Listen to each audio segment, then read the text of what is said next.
Now look at you while you're looking at me. Oh, damn, he just did it. Woo.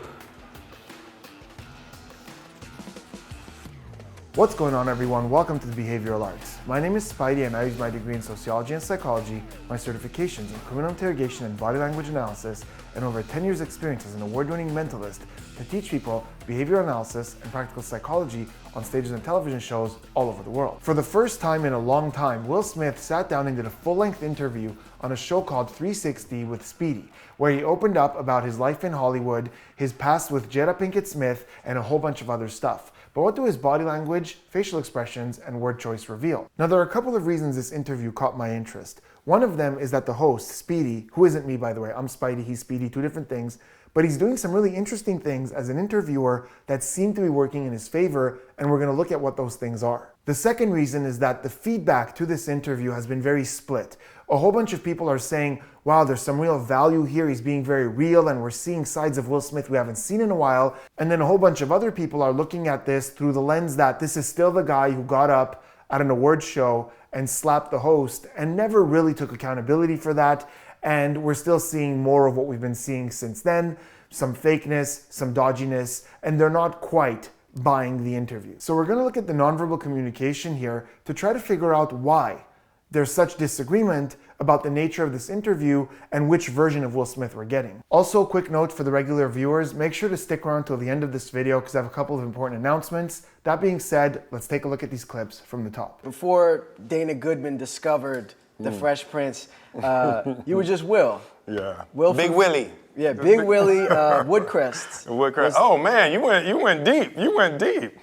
Okay. As the story goes, Overbrook High School, your last 30 days there or so, man, yes. you had a song that was on the radio. You know, it was like the first time that I experienced a sense of power, right? And it was like something about going from just being Lil Will to having a record on the radio was like, ooh. I'm 55 and I don't think of myself like that. I feel late 30s at the top. Like I hurt my neck trying to wash my hair about 8 months ago. Oh yeah. Literally. It's happening, man. Ah. You seemed a bit more, I imagine you were more nimble when you copped that first blue Suzuki Katana 600. Yeah, I crashed that thing a couple times. What happened? You did a lot of homework. I was like, okay, that's what you do. I gotta do my research. Okay, so we often talk on the channel about the universal emotions. These are emotions that the research has shown pretty much everywhere in the world look more or less the same, and people recognize them regardless of culture. However, a while after the research on the basic universal emotions came out, there was another study by researchers Tracy and Robbins who found another emotion that has a very high recognizability rate and looks the same pretty much everywhere in the world, and that emotion is pride. And what I love about this first clip is we got a really good example of it. When Will Smith was talking about his song first getting on the radio and he felt a sense of power, we see the universal expression of pride. So notice how, first of all, in his chair, he's sitting pretty comfortably. He's slouched down a little, but he's open with his body language, kind of sitting back in his chair, mirroring the host. So they're both sitting more or less in the same comfortable, open position. But in that moment, when he says that he felt a sense of power, we see his chin go upwards like this. He perks up, his hands move away from him as he kind of becomes bigger as he says a sense of power. And even his eyebrows go up and his eyes open up. And that is the universal expression of pride. With that chin coming up, which in and of itself is a very confident position because it exposes a very vulnerable part of the body, which is the neck, a little bit of a smile, which we're seeing on him. And usually we see with pride what we call arms akimbo, which is the arms on the side like this. But at the very least, even if the arms aren't exactly like this, we take up a lot of space with pride. We're open, we're confident. He's feeling that pride as he talks about his early music being on the radio. Remember that moment, remember that gesture, because it's gonna help us understand things that are coming up. Another really interesting moment is immediately after that when he says going from being Little Will to having a record on the radio was like, woo. And we see a couple of things. First, in that entire segment that I just posted, and that's condensed, even in the longer version, He's gesturing a lot with his hands, but mostly towards himself, which makes a lot of sense because his arms are on the couch like this, so this is a very logical, comfortable way to gesture. This is the only moment where his palms come upwards like this, as he goes, woo. Now, palm orientation conversationally is not universal. We see different orientations across different cultures and contexts. But there is one orientation that is seen universally with the same meaning, and that's palm outwards. Pretty much anywhere in the world, when those hands shoot outwards like this, it's a negation. It's a way of saying no, or refusing, or stop, or trying to get someone's attention. So in that moment, we not only see the hands come up, but his head kicks back. Like this was a moment where he was like taken aback by this, like stop, whoa, there's something here. This is different than what my career was up until this point. And I want you to notice at that point, as he kicks back, his eyebrows are also coming downwards like this. Now, put a pin in that. We're gonna talk a lot about this eyebrows down with Will Smith in a later clip. I want to talk about the interviewer here and something that he's doing that I'm sure a lot of you already noticed. So right in the beginning there, when he's asking him about when he was discovered, notice how he doesn't say before you were discovered. He says the name of one of Will Smith's earlier managers, Dana Goodman. He goes, before Dana Goodman recognized you. So he puts that name in there. Then, as they're talking about the past, he says Woodcrest, which was the address of a house that Will Smith lived in when he was young. And notice how the moment he says that, Will Smith takes notice. And he says, oh man. And we see a quick eyebrow flash. So the eyebrows go up as he goes, oh man. Before Dana Goodman discovered the Fresh Prince, you were just Will. Yeah. Will Big from- Willie. Yeah, Big Willie Woodcrest. Woodcrest. Oh man, you went deep. You went deep. Now there is a lot of research on eyebrow flash, which is when the eyebrows go up like this in a conversation, and I'll leave some links in the description where you can learn more, but typically it comes down to one of three things. Either we're emphasizing something, either we're socially connecting with someone, or we're surprised. And in this case, that's exactly what it is. It's surprise. Because this interviewer says that word, Woodcrest, which, maybe Will Smith hasn't heard in a while, or he didn't think was public knowledge, and he's surprised that the interviewer knew that. So he acknowledges that, he goes, oh man. And then he goes on to say, you went deep, okay. And he smiles. And so he's realizing this guy's done some research on me. He's not just some guy asking me questions for the fun of it. He did his background. And it doesn't end there. He also knows the high school that Will Smith went to by name. And at the end, we get a big one with some great body language. Will Smith is talking about how he hurts his neck in the shower, makes a joke about that. And now the guy brings up a motorcycle that Will Smith had an accident on. And he could have simply said, I imagine it was different back when you got that motorcycle, but we see a couple of things. We see his eyes look down and his hand comes up to his chin like this. Now, there are a lot of myths out there on social media and comments about how we all look the same direction when we're recalling images or when we're recalling words or when we're making up images. Please believe me, as a mentalist, I have spent tens of thousands of hours staring at people while they think of images, words, or make things up. There is no pattern. Different people look in different directions when they focus. Some people even dart around a little bit searching their memory. It's different for everyone. But for this guy specifically, it seems pretty consistent that when he's searching his memory for those words, he's going down here. He did it originally when he was trying to remember the name of the street that Will Smith grew up on. That was much faster. He looked down there and he said it right away. But in this case, he's looking down, he's touching the face, which also is common with deep thought. You'll notice sometimes when we focus, we have a tendency to rub our face like this. In his case, it's just one finger that comes up like this, almost like a moment as he's looking down, and he's trying to remember the make and model. Then there's a pause as he looks up with a smile, like, okay, I got it. And we see that hand go, pause, blue Suzuki katana. And like he articulates it like it's coming from his memory. Like, I got it, these are the words. More nimble when you cop that first blue Suzuki katana, 600. Yeah, I crashed that thing a couple times.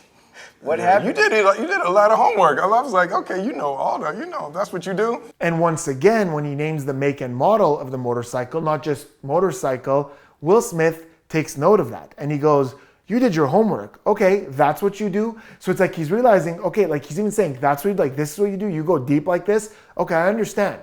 This is a serious guy. He's done his background research. So he's getting that respect. Okay, now we're gonna move on and look at some more behaviors and see how they line up with what we've seen so far. And we're even gonna look at a facial expression that has me asking some questions. But before we do me a huge favor, hit that subscribe button, turn those notifications on for more behavioral analysis and practical psychology content. artists specifically have interesting relationships with some of their biggest records. I know, yeah. A lot of times, Soulja Boy, Yeah. Crank That is like one of his Yeah. biggest songs. Maybe he doesn't like it or sick Willow of hearing it. Willow will never sing With My Hair. Never. Yeah, see, that's an example. What is your relationship like with the theme song of Fresh Prince? I you had hate that it? brief moment. And it's just the biggest record I've ever had. There's like everywhere in the world and every country, and people don't even speak English know Those the words. phonetic. So the interviewer says that there are artists out there who have songs that become so big that they can't even listen to them. And Will Smith says that you won't hear his daughter Willow singing her hit With My Hair. But then he's asked about the theme of Fresh Prince of Bel-Air. And again, we see his hand shoot up, but it's not quite a stop gesture. Earlier, those fingers also came up and his head kicked back. That was a lot more of a stop gesture. In this case, it's coming up as he's saying, there was a brief moment. So it's almost like, and we see him spinning like this, like there was this transition. You know, there was a moment, but it turned into something else. Then as he says that it was the biggest record I've ever had, we see a quick shrug. So we see the shoulders go up, we see the hands turn up like this, and we see the eyebrows go up at the same time. And there's a lot of great research on shrugging, and that denotes a lack of something. So I don't know, I don't care, I'm not doing that. But very often we see what we call an epistemic shrug, which is, I don't know what else to tell you. And that's what this is. Like, I don't know what else to tell you. That's the biggest record I've ever had. And then immediately after that, we see a gesture that I believe is the most misinterpreted gesture in all of body language. I very often see comments that immediately equate this to deception. I often see people who think that the moment someone is talking and you see this gesture as they're talking, it means they're being deceptive. So first of all, there isn't a single gesture that can allow you to know that someone's being deceptive. For the simple reason that we don't all do the same things when we're being deceptive. So forget that. Least of all this gesture, because it could have so many meanings. And there's a great example here, because as he's saying everywhere in the world, we see this slower no gesture, and then he talks about how he'll hold the mic up and everyone knows the lyrics, and then as he goes on he says every country, even the ones where they don't speak the language, and again, we see this no gesture. So does this mean that he's being deceptive, that it's not true, that people all over the world know the lyrics? Absolutely not. This no gesture could mean a lot of things. We often do it when we disapprove of something, when we disagree with something, when there's disbelief. Somebody might tell you something, you might go, that's amazing. Like you have a hard time believing it. It's still positive and you still mean it, but it's the disbelief that caused that gesture. And in this case, it could be happening for a multitude of reasons. It could be disbelief, him going, it's unbelievable how in every country people know these lyrics. It could also be him trying to think, is there a case where it didn't happen, and kind of negating that and going, in every country, like there are no countries where this doesn't happen. So kind of inner conflict, but not because of deception. So the bottom line is context is so important. Now, if I'm asking someone a direct yes or no question and they're giving me a direct yes answer, like for example, I say, are you close with such and such? And they go, yeah, we're pretty close. That might indicate a certain inner conflict, might make me want to ask a couple more questions and dig deeper there. But always remember, context is super important, and one gesture can never allow you to know that someone's being deceptive. But do you like the song? You know, that pause tells me Yeah, no. everything. I like what it means to my life, right? I wouldn't say I like it. Fair. I like how people like it. Okay. I That's like- the most diplomatic Yes. shit I ever heard, but I feel you though. Now the host notices that the question was a little bit sidetracked because he asked, what is your relationship with the song? And Will Smith said there was a brief moment, and then he goes into how people all over the world recognize it. So he's kind of stepping away from his relationship with the song. So he flat out asks again, do you like the song? And what we see there behaviorally is just beautiful. So we see Will Smith complete disconnect as he kind of looks down over here and he goes, and then we get this silence. Then we hear a hard swallow, which again is a sign of nervousness. And as he goes to answer the question, we hear him go, I, and this kind of falling apart of the language, what we call speech disfluency, which is very consistent with, once again, stress and trying to come up with the right answer. And then notice how, as he formulates his sentence, he's talking really slow. There's a pause between each word. I like what it means, and we get that eyebrow flash on means, because I think he figured it out. He's like, oh, that's a good one. So he's emphasizing what it means to my life. So I like what it means to my life. Like I like what it means to my life. And then he says, I wouldn't say I like it, but I like what it means. And then he goes, I like that people like it. And the host goes, that's the most diplomatic answer. So this moment and other moments like it are what's going to start to cause a divide in the way people react to this interview. And it all depends on the goggles you're wearing when you watch this interview. So we often talk about goggles on the channel. There are a lot of people who will go in to an interview or a video already having decided that they dislike this person or they like this person, and everything that they observe is filtered through those lenses. So everything they say is despicable, deception, they're lying, whereas if someone that they liked said it, they wouldn't see it in that same way. And it's the exact same thing for this answer. Some people might have the lens on of, this is Will Smith, who's made some great music that I liked, who made some great movies that I've enjoyed, and it seems he himself doesn't really like this song, but he knows what it means to a lot of people. That's what he's saying. So he's trying to not say that because, he knows how important it is to people, and I think that's sweet. And then you have other people who have the lens on of, no, this is the same guy who slapped Chris Rock on stage, and since then in every interview he's been dodgy, and he's married to Jada, and they're cut from the same cloth.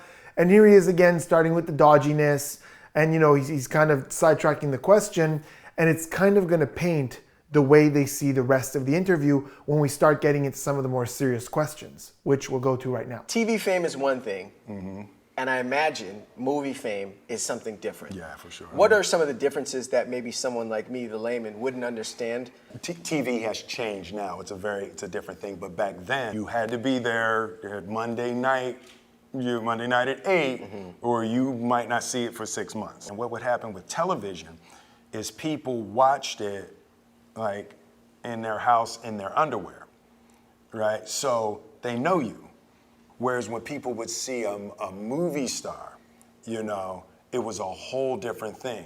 As soon as Independence Day came out, it was the first time somebody called me Mr. Smith, right? So it was a really, movie stardom. On the Fresh Prince of Bel-Air, when I would see people, hey Will, hey Will, hey Will. Did you, as you were first getting those first tastes of movie fame, did you like it? I love being famous. Like, it makes me feel safe, right? It's like somebody knows who I am anywhere I go on earth. Okay, a couple of things with that clip. One, when he's talking about TV fame, and when people are watching you on television and they're in their house in their underwear, we see a very recognizable facial expression. In fact, it's the universal facial expression of contempt. So contempt means looking down on something a little bit. And we see it on one side of the face. And sometimes it looks like this, sometimes it looks like this. But it's characterized by the mouth rising on one side of the face and causing a line on one side. Now you'll notice with Will Smith, most of the time when he's talking, we see two lines on the side of his nose. But in that moment, we see one side, the right side, gets so much more accentuated to the point where we even see his right eye squint a little bit. So that whole right side is scrunching like this. So when it's on one side, it's contempt. Both sides is more consistent with disgust. We also see at the same moment, he's kind of like wiggling his head a little, like they're in their underwear, almost like this. So we almost even feel in that gesture more contempt. Now I want to be careful with the use of the word contempt here. I don't think he's being contemptuous towards people at home in their underwear. I think it's more towards how he's perceived, right? Because he's going to go on to say that in that context, he's like a friend, but on the movie screen, it's a whole different thing. So it's kind of like in this moment, it's more about himself. Like, it's not a big deal. So that's something we constantly say, it's not a big deal. Anybody could do that. We might see that exact expression. So I don't think he's belittling the person. I think he's belittling that type of fame compared to movie fame.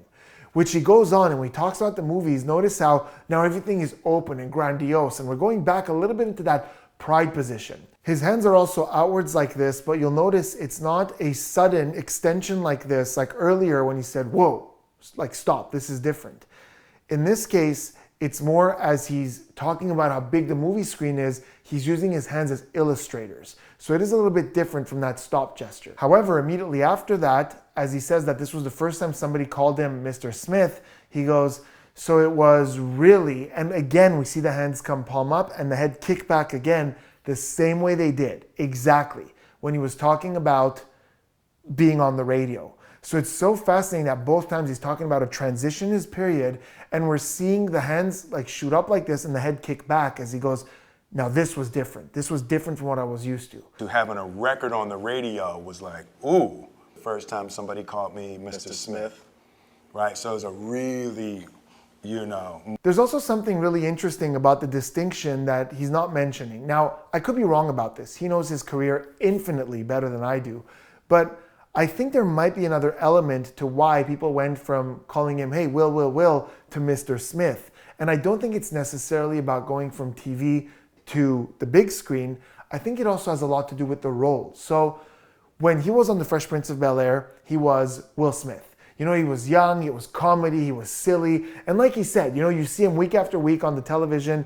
There's a familiarity there. But that role specifically feels like this young, fun kid. So it makes sense to me that people would call him Will from the show. It's just Will. However, in Independence Day, where he pivoted to the movies, but also to more serious roles, his role was, while still having elements of comedy, he saved the world. He was like, it was action, right? He was like beating up aliens. So the role almost commands more respect. So I think there is an element of that as well, not just going from TV to movies. But again, he would know better. Notice again how, as he says, I love being famous. We see this no gesture once again. So does it mean he's being deceptive? He doesn't actually like being famous?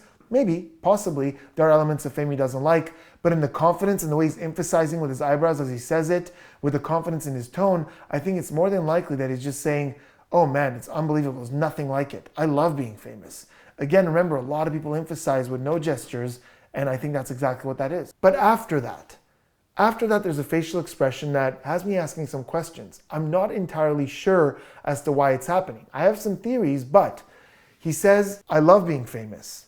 And then there's a pause and he goes, it makes me feel safe. And as he's saying that, we see the eyebrows come down and we see the nose scrunch for a moment as he goes, it makes me feel safe. This is what we're seeing. Now, there are a few reasons we typically see scrunching on the face, really not that many.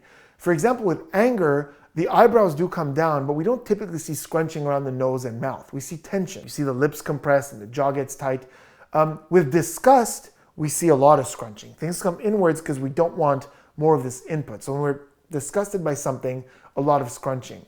We also sometimes see scrunching with focus. Like if we're really concentrating or focusing on something, you might see someone go like this, and yeah, they're like trying to think about something. We might see that. But in this case, it's this kind of tense scrunch, as he says, it makes me feel safe. It makes me feel safe. So I have two theories as to why we're seeing this in this moment. And oddly, neither has to do with disgust or an unpleasant emotion. Because if you showed me this on mute, I would say, that looks like something unpleasant, right? Like someone going, that was not fun. I did not enjoy that at all. That's where we typically see this kind of thing, which is why it has me asking questions. My first theory is that it is causing some kind of confusion for him. Like, it shouldn't make me feel safe, but it does. Like, it's curious. It's interesting that it makes me feel safe, and that's why we're seeing this. It's more to do with curiosity rather than unpleasantness. It makes me feel safe. My second theory is very specific to Will Smith. I've noticed that he's very different when he's being playful and silly and when he's being serious about something. So when he's being playful and silly, we often see the eyebrows are up and his tone is kind of in that goofy place like this, and that's very consistent. He's done that for a very long time. And when he's serious, he often emphasizes with the downwards eyebrows. In fact, if we go back to the very beginning of this interview when he was talking about first getting on the radio and we saw that stop gesture, the eyebrows came down like this. And yeah, it could have an element of curiosity, but it's like, okay, things are serious now. So even on interviews, even in his acting, he often communicates serious things with the eyebrows coming down. It's very specific to him. So that's what I got on this. I think it's either like confusion or, that's weird. It makes me feel safe. Fame makes me feel safe, weird, confused. Or this is just the way Will Smith signals something that's serious. Those eyebrows come down to go, I'm serious about this. This is a serious thing. One or the other. Let me know in the comments which of those you think is more likely to be, or if you have some other reasoning as to why we're seeing this scrunching in that moment. Jada had gone on a book tour. Yeah, right. Things had gone a bit sour. And love is a very personal thing. Yeah. So what's it like for you having to navigate personal matters in the public eye when you don't intend for them to be that way? I actually did intend for them to be that way. And the only misjudgment I felt of that is that the world wouldn't be gentle. If I can say something in this interview that when you leave, you're like, damn, that was great. Will got bitten, down that road. Now, Speedy don't have to go down that one, Yeah. right? So, there certainly can be more artistry in in the delivery of the gift, but I'm gonna do it more artfully this year. 2024 is a slightly different approach.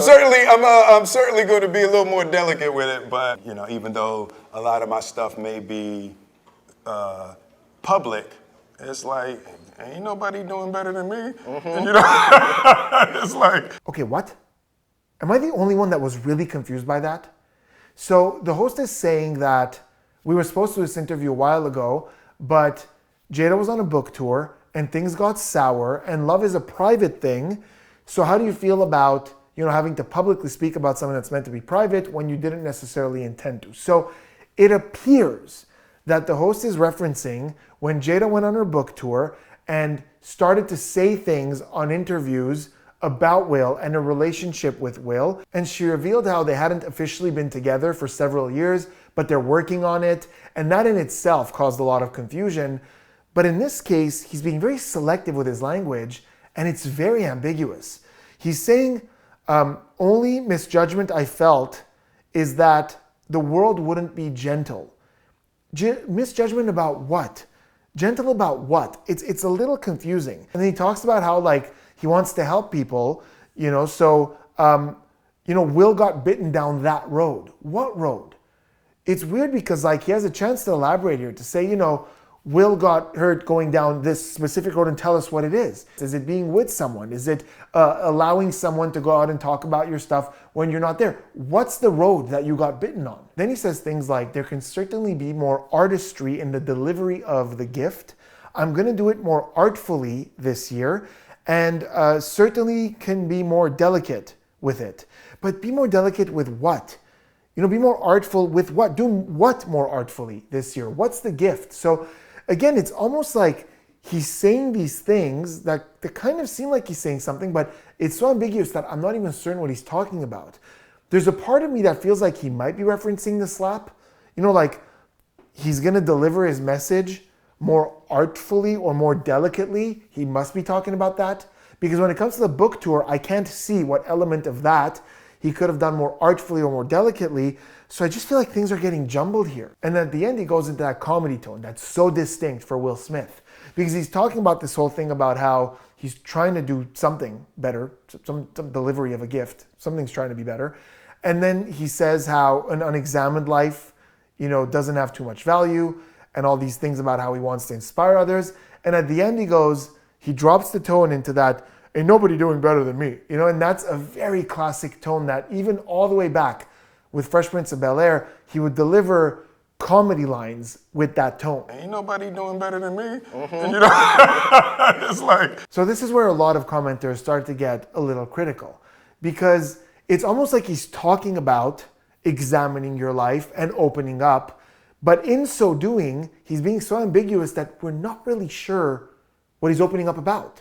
What's this path that I went down and I got bitten, so you shouldn't? It's almost like he's giving this advice, but not saying, this is where I went wrong. These are the specific things I shouldn't have done right. This is the part that I'm going to work on delivering more artfully. This whole thing was so ambiguous that even me, someone who has followed this story very carefully, I'm not sure what we're talking about. What does Will Smith believe is the meaning of life? Even the concept of the meaning of life is your mind trying to fathom the unfathomable. Just sit here for 30 seconds. Right now? Mm-hmm. Okay.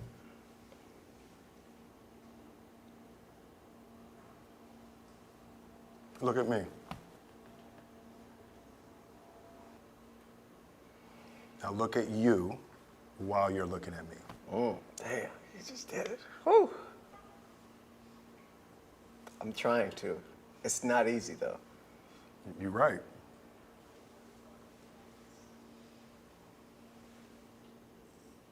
That's where you will find the meaning of life. That's where you'll find it. So whatever that was, when you can make peace with that, that's the meaning of life. Damn. Okay, so speaking of things that are going to divide an audience, that's definitely one of them.